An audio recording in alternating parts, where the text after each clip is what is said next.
Waktu online pun kita tak baca kitab ni. Kerana bagi saya perbahasan di dalam kitab ni agak penting, maka lebih sesuai secara bersemukalah kita belajar kitab Taqribul Ikhwan. Jadi oleh kerana lama kita tinggal, jadi pada malam ni kita akan sambung kembali muzakarah kita menerusi kitab Taqribul Ikhwan ini pada halaman muka surat 12, di mana kata pengarang rahimahullahu ta'ala, bahasan sifat mukhalafatuhu ta'ala lil hawadis, perbicaraan sifat mukhalafatuhu ta'ala lil hawadis. Perbicaraan berkaitan dengan sifat menyalahi Allah Ta'ala lil hawadis, bagi segala benda-benda yang baru. Itu terjemah. Dalam kitab kita ni dia tidak ada terjemah. Apakah terus perbicaraan yang seterusnya ini, iaitulah berkaitan dengan sifat mukhalafatuhu ta'ala lil hawadis.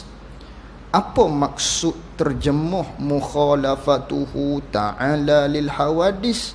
Yakni menyalahi Allah Ta'ala bagi segala perkara-perkara yang baru, ataupun tak serupa Allah Ta'ala bagi segala perkara-perkara yang baru. Mukhalafah dengan makna adamu mumasalah, dengan bahawa tak sama, tak serupa Allah Ta'ala, tak menyamai Allah Ta'ala bagi segala perkara-perkara yang baru. Ni wajib kita i'tiqad. Yang dulu kita mengajinya, Allah Ta'ala tu ada Allah Ta'ala dengan maknanya ada dia, tak didahului oleh tak ada terlebih dahulu, dan akan datang Allah Ta'ala senantiasa akan ada. Itu makna ada Allah. Hak kita belajar dulu. Kemudian kita belajar pula sifat kidam, dengan maknanya Allah Ta'ala ada dia tu sedia kala lagi ada dia. Bukan ada tarikh lahir, tidak. Sebagaimana kita ni ada tarikh lahir, Allah Ta'ala tak ada. Dia bukan ada dia tu melalui dimensi tiada terlebih dahulu, tidak.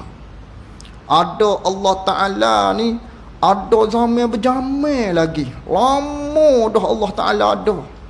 Waktu langit bumi ada ni Allah ada dah. Tu i'tiqad tak betul tu. Ada Allah zaman berzaman, lama sangat ada.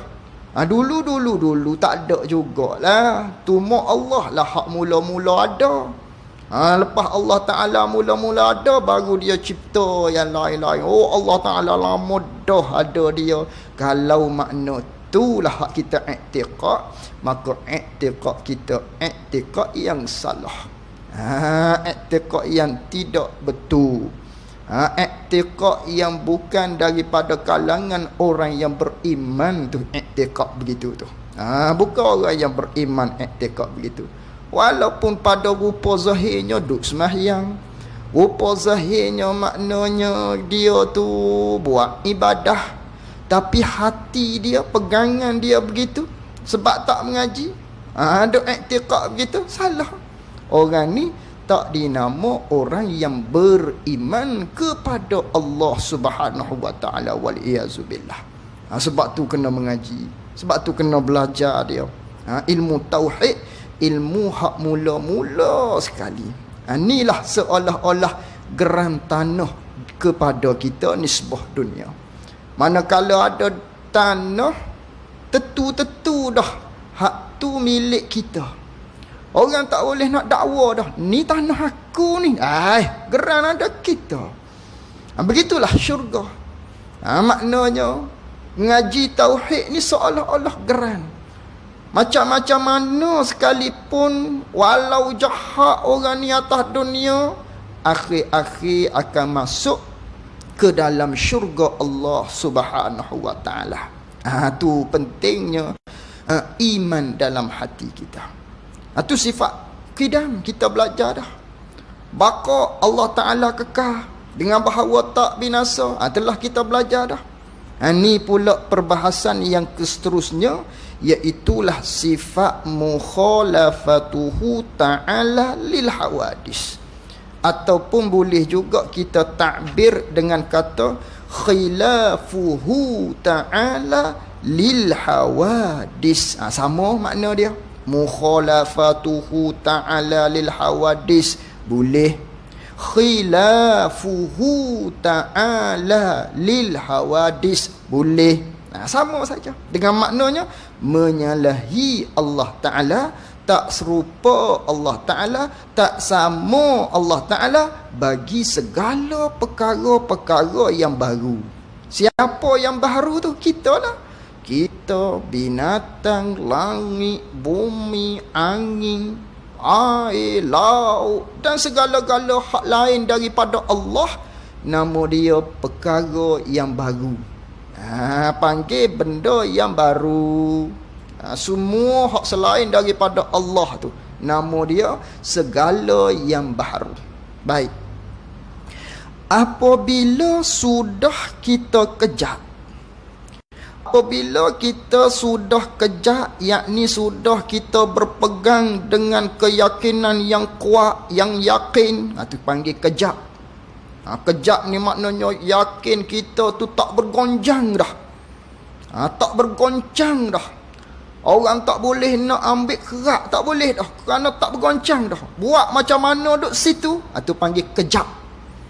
Maka apabila dia kata sudah kita kejak ada Tuhan, kita yakin dah Allah tu ada, dan sedia Tuhan Allah Ta'ala tu ada, dia sedia kala lagi, dan kekal Tuhan Allah Ta'ala tu kekal, tak binasa. Apabila kita sudah yakin dah Allah tu ada pula, dia tu sedia kala ada, dia tu pula kekal, tak binasa, maka wajib juga, yakni maka wajib pula di atas kita. Siapa kita? Kita mukallaf ni lah. Kita ada akal, kita yang sudah balik, yang sudah sampai umur, wajib pula ke atas kitanya. Bila sebut wajib, tak tahu berdosa.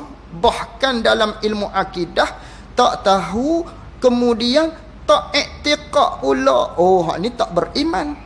Tu wajib di atas kita mukallaf. Wajib apa? Wajib iktiqad. Wajib berpegang di hati kita dengan yakin. Wajib kita iktiqad, wajib kita berpegang kata Tuhan kita ni. Iktiqad di hati kita Tuhan kita, yakni Allah tu lah.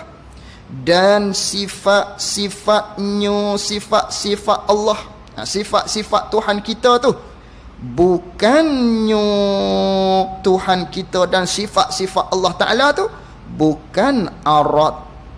Wajib kita berpegang di hati kita Tuhan kita, sifat-sifat dia bukan arad. Arak-arak ni apa? Arak-arak ni, arak ni ialah istilah di dalam ilmu pengajian hak kita duk belajar pada malam ni, iaitu ilmu usuluddin, ilmu tauhid, ilmu kalam. Ikutlah nama banyak. Jadi dalam ilmu ni ada istilah, nama dia arak. Arak ni ialah dalam takrifan bahasa Arab mutahayyizun bi ghairih. Satu. Atau ma qama bi ghairih. Itu dalam bahasa Arab. Arad maksudnya ialah tiap-tiap benda yang ada benda ni di benda lain. Itu panggil arad.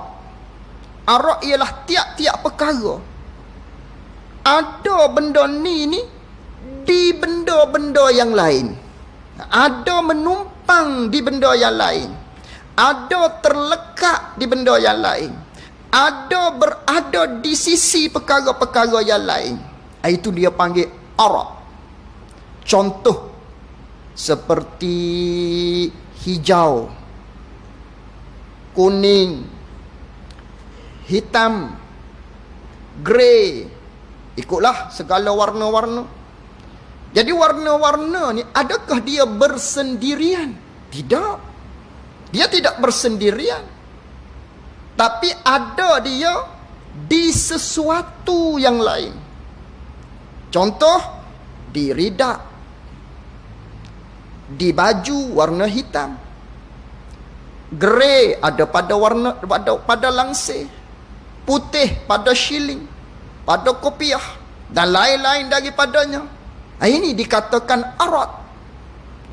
Arad ni ialah, kalau dalam bahasa hak kita nak bercakap mudah-mudah, sifat. Itu panggil arad. Tapi tak boleh nak dikatakan sifat dalam ilmu usuluddin, kerana sifat ialah umum, termasuk sifat Allah. Bila sebut arad, khusus, tertentu, khas kepada sifat-sifat hak makhluk. Itu panggil arad. Jadi arad ni ialah satu istilah yang diletakkan merujuk kepada sifat-sifat yang khas kepada makhluk sahaja. Itu namanya arad. Dengan takrifan dia, benda yang ada di benda yang lain. Itu namanya arad. Lain-lain contoh, gula. Gula tu zat, diri.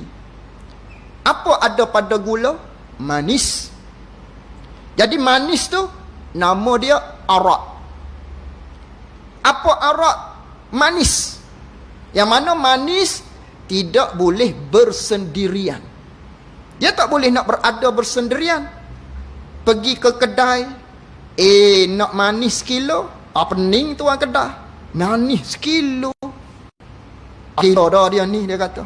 Oh manis, mana ada manis? Gula. Gula iya.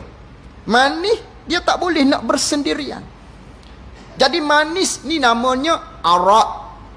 Sesuatu yang ada di benda lain. Benda lain tu maksudnya gula.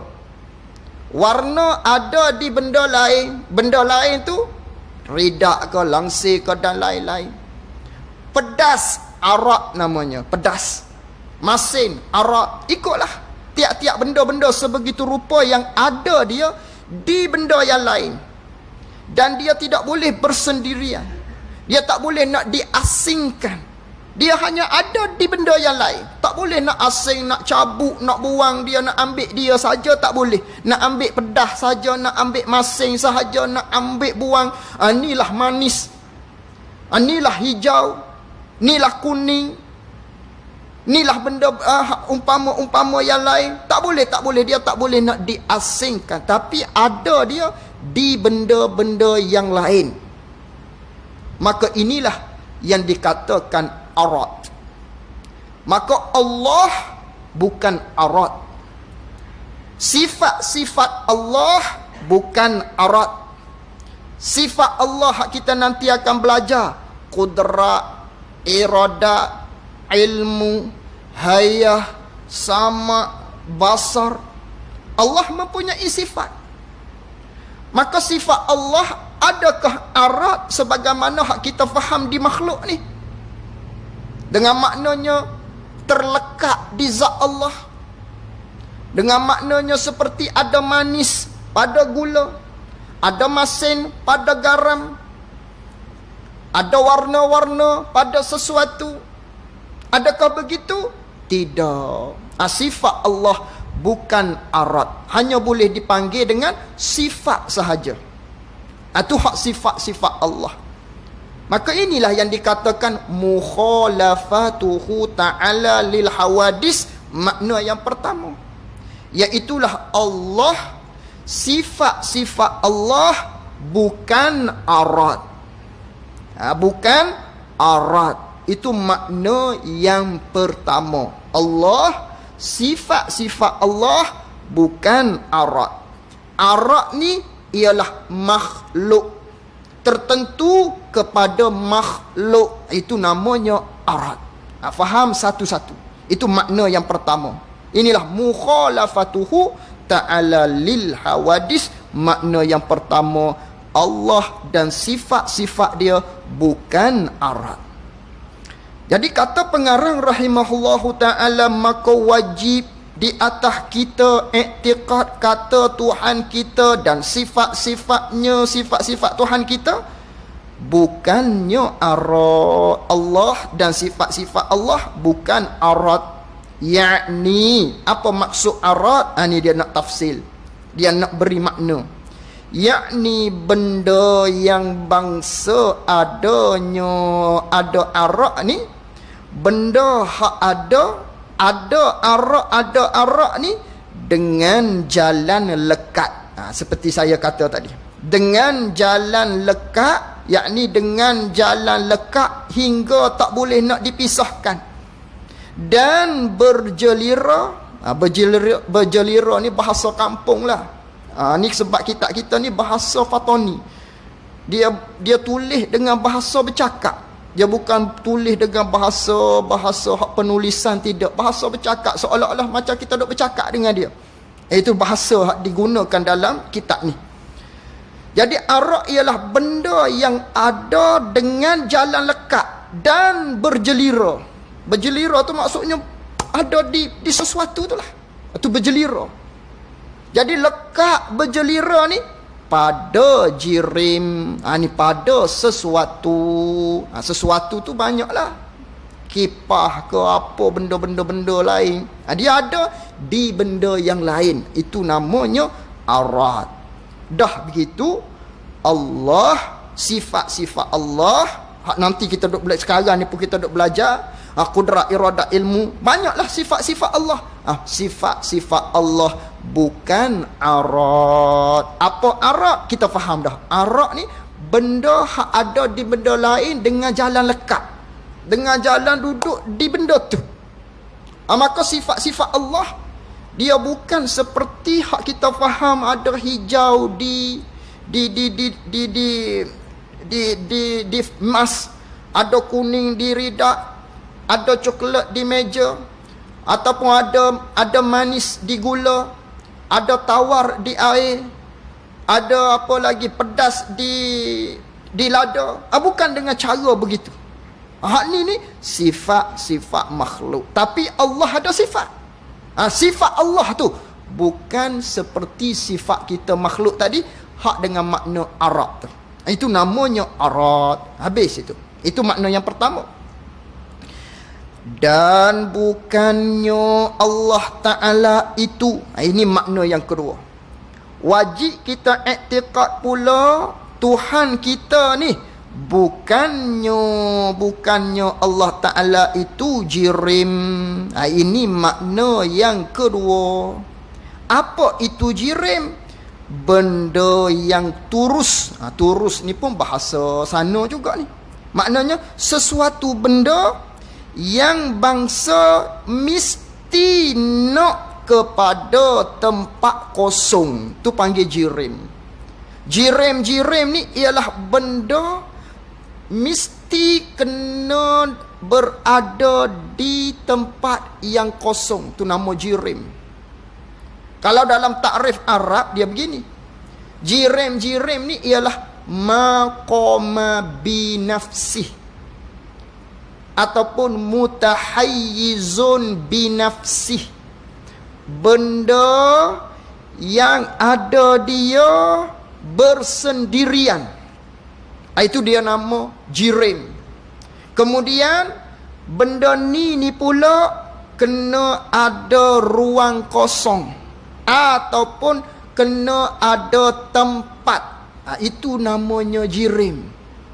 Jadi jirim ini benda yang bersendirian ataupun benda yang kena ada tempat ataupun benda yang kena ada ruang kosong, terbahagi kepada dua pula. Yang pertama namanya jirim lagi jisim. Jirim lagi jisim. Yang kedua namanya jirim firi. Ni benda hak tak biasa kita dengar. Jadi bila benda hak tak biasa kita dengar ni, dengar dulu. Kemudian ulang, insya-Allah faham. Bila kata jirim, benda yang bersendirian ini, benda yang kena ada tempat, benda yang ada ruang kosong, itu nama jirim, terbahagi pada dua. Jirim lagi jisim, yang kedua jirim firi, dua bahagi. Jirim lagi jisim, bahagian yang pertama dulu. Jirim lagi jisim ini ialah benda yang dapat kita belah, benda yang dapat kita kerat, benda yang dapat kita menipiskan. Itu nama jirim lagi jisim. Contoh kertas, boleh kita kerat, boleh kita belah, tapi nak nipiskan tak boleh. Walhasilnya ada salah satu daripada benda tersebut nama jirim lagi jisim. Boleh kita belah, boleh kita kerat, potong, boleh kita nak nipiskan sebab ada tebal. Maka itu nama jirim lagi jisim. Kertas, rambut, tiap-tiap benda lah. Ini meja, diri kita sendiri, face mask, kacamata, tiang dan sebagainya. Itu benda yang boleh berkerat, benda yang boleh potong, benda yang boleh kita nak nipiskan dan sebagainya. Ini nama dia jirim lagi jisim. Yang kedua namanya ialah jauha firi tadi, ataupun jirim firi. Jirim firi. Jirim firi, benda tak boleh kita nak belah, benda tak boleh kita nak kerat, benda tak boleh kita nak potong, benda tak boleh kita nak nipiskan. Nama dia jirim firi. Contoh seperti dengan angin. Apa lagi? Cahaya. Apa lagi? Banyaklah. Itu nama dia jirim firi, ataupun dalam istilah lain dia panggil jauha latif. Jirim yang latif, yang lembut. Hak tadi jirim yang keras, boleh belah, boleh kerak dan sebagainya. Hak ni hak lembut pula, jirim yang lembut. Maka jirim yang lembut ni seperti angin, udara, habuk, cahaya dan lain-lain daripadanya. Maka dua-dua perkara ini, sama ada jirim lagi jisim, jirim hak keras, ataupun jirim firi, ataupun jirim hak latif, hak lembut-lembut ni, semuanya kena mengambil tempat ataupun kena mengambil ruang kosong. Meja ambil tempat bagi dia, kita ambil tempat kedudukan bagi kita, posisi kita. Mas dia ada posisi dia, kopiah ada posisi dia, masing-masing ada posisi. Itu namanya jirim. Cahaya udara, cahaya udara, apa lagi? Debu-debu, habuk-habuk, mengambil ruang-ruang tertentu, mengambil ruang juga, mengambil tempat juga, mengambil ruang. Adalah dia ni, tapi dia lembut. Bila kita masuk benda keras dengan benda lembut akan mengalah. Tapi dia hakikatnya ada di tepi-tepi kita ni. Bila kita bergerak kat tepi ni, dia mari sebelah tepi kita pula. Hakikatnya benda tu ada. Benda tu ada, mengambil ruang kosong. Ini pun nama dia jirim juga. Jirim hak lembut. Lalu tu manakala kita faham, itulah makhluk. Itulah makhluk. Dah kita faham makhluk tu begitu, Allah Ta'ala sifatnya mukhalafatuhu ta'ala lil hawadis. Allah tak sama dengan makhluk. Allah tak serupa dengan makhluk. Allah tidak menyamai dengan makhluk. Maka Allah Subhanahu wa Ta'ala tidak berjirim. Sama ada jirim yang keras, jirim yang lembut tadi. Sama ada jirim yang keras ataupun jirim yang lembut. Maka Allah tidak berjirim. Sama ada jirim keras ataupun jirim lembut. Maka oleh yang demikian, manakala kita faham Allah tidak berjirim, sebab Allah mukhalafatuhu ta'ala lil hawadis. Jirim-jirim ni ialah benda hawadis, benda makhluk. Allah tak sama dengan makhluk. Zat Allah bukan berjirim. Bila Allah bukan berjirim, Allah automatik secara lazimnya, secara kita fahaminya, dia tidak mengambil ruang kosong. Dia tidak mengambil tempat. Sini apa ini? Karena itu salah pandangan yang mengatakan Allah di arasy. Salah pandangan yang mengatakan Allah bertempat. Tempat di mana? Tengok dalam Al-Quran, baca ayat-ayat Al-Quran. Ar-Rahman ala arsyistawa, contohnya. Tengok dalam hadis Nabi SAW pula, seakan-akan menunjukkan Allah Ta'ala tempatnya di langit Islamnya. Dalam peristiwa Isra' dan Mi'raj, Nabi SAW naik di mustawa, Allah Ta'ala berada di arasy pula. Ini di antara hujah-hujah yang diberikan oleh golongan-golongan yang menempatkan Allah Subhanahu wa Ta'ala sama ada di arasy ataupun di langit, ataupun Mu'tazilah pula di mana-mana tempat. Ini semua pegangan yang bersalahan dengan akidah ahli sunnah wal jamaah. Bersalahan, tak sama, tak selari, tidak bertepatan dengan akidah ahli sunnah wal jamaah. Kerana itu, bila orang yang berpegang begini, kita kena perbetulkan. Kena perbetulkan dia. Kena bagi tahu kepada dia nasihat dengan perkataan yang baik. Kerana dia saudara daripada saudara kita. Seagama dengan seagama kita. Jangan pula kita menghukumkan mereka itu seperti orang-orang yang bukan Islam.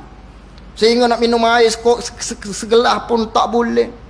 Nak berkawan dengan dia tak boleh. Tak boleh, kita kena nasihat. Tapi perkataan, pegangan dia ni salah. Walaupun salah, ianya tidak membawa kepada kekufuran lagi. Kena tengok lagi, banyak perbincangannya nak jatuh pada kufur ni payah. Melainkan dia kata Allah bertempat di arasy sebagaimana dia beradanya Allah seperti aku duduk sekarang ini. Itu baru kufur. Adapun kalau kata Allah di arasy, Allah di langit, tak sama dengan yang selayak dengannya, yang selayak yang maknanya yang tak serupa dengan makhluk, tapi di arasy lah, di langit lah. Ini tidak menjatuhkan kepada kekufuran. Tetapi akidah ini adakah akidah yang betul? Adakah pegangan keyakinan yang betul? Tidak. Tidak selari, tidak bertepatan dengan akidah ahli sunnah wal jamaah yang dinamakan dengan akidah mubtadi'. Mereka-reka dalam masalah akidah yang bercanggah-canggahan dengan akidah para nabi, para sahabat, para tabi'in, dan yang disebut dengan akidah ahli sunnah wal jamaah. Hukum orang yang berpegang sebegini rupa, hukumnya fasik, berdosa besar. Pegangan sedemikian, pegangan yang beriktikad Allah di arasy, Allah di langit, Allah di mana-mana, ini pegangan berdosa besar, wajib kita bertaubah kepada Allah Subhanahu wa ta'ala. Wajib bertaubat. Yang mana kesalahan di dalam ilmu akidah ini, tuan-tuan yang dimuliakan oleh Allah Subhanahu wa ta'ala, kesalahan dalam ilmu akidah ianya merupakan satu kesalahan yang dosa besarnya lebih besar daripada dosa besar bahagian zahir syariat yang dilanggar. Zina dosa besar, berjudi dosa besar, minum arak salah satu daripada perkara dosa besar. Dosa besar, dosa besar. Itu dalam syariat. Langgar dosa besar, minum dosa besar, berzina dosa besar. Tapi dosa besar dalam pegangan akidah yang dikatakan dengan golongan mubtadi' salah, tak serupa dengan ahli sunnah wal jamaah ni, walaupun tidak kufur, dan dia dosa besar, salah dalam pegangan ini lebih besar daripada perkara tersebut. Kerana apa? Dosa besarnya lebih besar daripada zina, lebih besar daripada dosa besar berjudi, lebih besar daripada dosa besar mengumpat dan lain-lain lagi. Kerana pegangan ini setiap saat dicatat oleh malaikat. Saat ni masih salah lagi, berdosa besar ditulis. Dosa besar tu dicatat tiap-tiap detik, tiap-tiap masa, selama mana hingga dia bertaubat kepada Allah Subhanahu wa ta'ala, selama dia kembali kepada pangkuan ahli sunnah wal jamaah nisbah pegangannya. Sebab tu dalam akidah kita kena berada betul-betul belajar. Dalam landasan belajar kita kena mengaji, kita kena faham betul-betul mana pegangan yang salah, adakah ini pegangan yang betul yang kita duk iktiqad sekarang ni. Kalau salah kita kena perbetulkan. Maka semua itu perlu kepada ilmu. Kalau tidak ada ilmu, orang tak tahu apakah pegangan kita selama ni. Dengar hak tu, kita telan hak tu.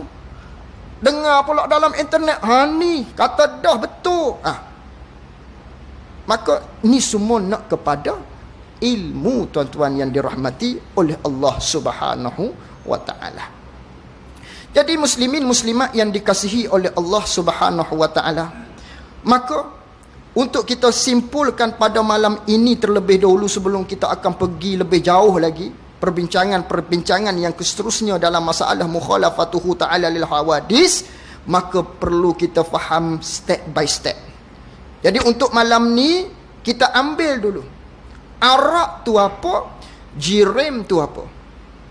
Jadi inilah makhluk yang Nabi SAW tekan kepada kita, tafakkaru fi khalqillah, fikir olehmu pada kejadian Allah, jangan kamu fikir pada zat Allah. Maka fikir pada zat, fikir pada makhluk dulu, fikir pada kejadian Allah Ta'ala. Maka bila kita faham kejadian Allah jenisnya macam ni, macam mana? Sifat, arat, zat dia pula ialah jirim. Ini namanya makhluk.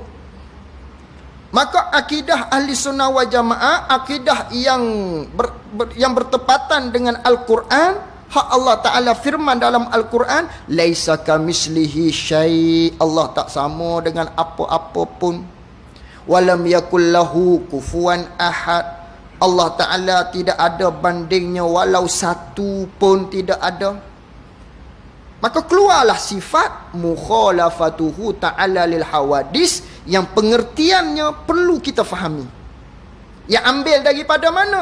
Ambil daripada Quran. Tadi dalilnya laisa kamislihi syai'un, satu, walam yakul lahu kufuwan ahad, dan lain-lain daripada ayat-ayat yang lain. Ada beberapa ayat yang lain yang menunjukkan dalilnya Allah tidak sama dengan makhluk kejadiannya. Maka apabila Allah Ta'ala menyatakan dia tidak sama dengan makhluk kejadiannya, maka perlu tahu apakah itu makhluk kejadiannya yang dijadikan oleh Allah Ta'ala ni. Maka yang dijadikan oleh Allah Ta'ala ini sifatnya ialah arat. Apa arat? Benda yang ada ada dengan jalan lekat di benda yang lain. Seperti merah ada di handphone, biru ada di face mask, ungu ada di baju, manis ada di lada, masin ada di garam, dan lain-lain daripadanya. Itu namanya arad. Ini ialah makhluk Allah. Sifat Allah bukan begitu. Tapi Allah ada sifat kudrat, iradat, ilmu, hayat, sama, basar dan lain-lain daripada. Allah mempunyai sifat. Sifat Allah bukan arad tadi. Bukan arad hak seperti makhluk tadi. Hak seperti manis ada pada gula, hijau ada pada kopiah dan lain-lain. Bukan. Tapi Allah ada sifat. Maka sifat Allah bukan arad. Kerana arad ini ialah makhluk, ketentuan bagi makhluk. Kemudian nisbah zat pula, zat makhluk ialah jirim. Apa jirim? Benda yang bersendirian, yang mana terbahagi kepada dua jirim. Jirim hak keras, jirim hak lembut. Jirim hak keras, ini seperti kita, dinding, meja dan lain-lain daripadanya. Itu jirim yang keras. Jirim yang lembut seperti angin, cahaya, udara, habuk dan lain-lain daripadanya. Itu jirim yang lembut, yang latif. Allah tak sama dengan makhluk. Maka zat Allah tidak berjirim. Situ dulu. Allah tidak berjirim. Maka dapat kita fahami satu step lagi, iaitulah bila Allah tidak berjirim, Allah tidak bertempat, Allah tidak mengambil ruang kosong. Sebab apa? Kalau Allah mengambil ruang kosong, Allah mengambil tempat, ada tempat bagi Allah, bermakna Allah jirim. Bila Allah jirim, dalilnya Allah tak sama dengan makhluk sikit pun. Jadi menyalahi. Jika orang yang berpegang Allah itu bertempat. Itu untuk kita pegang dulu, untuk kita belajar dulu berkaitan dengan mukhalafatuhu ta'ala lil hawadis, untuk kita fahami terlebih dahulu pada malam ini. Wallahu a'lam wa ilmuhu wa atam. Jazakumullahu khairan jazak. Assalamualaikum warahmatullahi wabarakatuh. Malam ni kita baca sebiji dulu.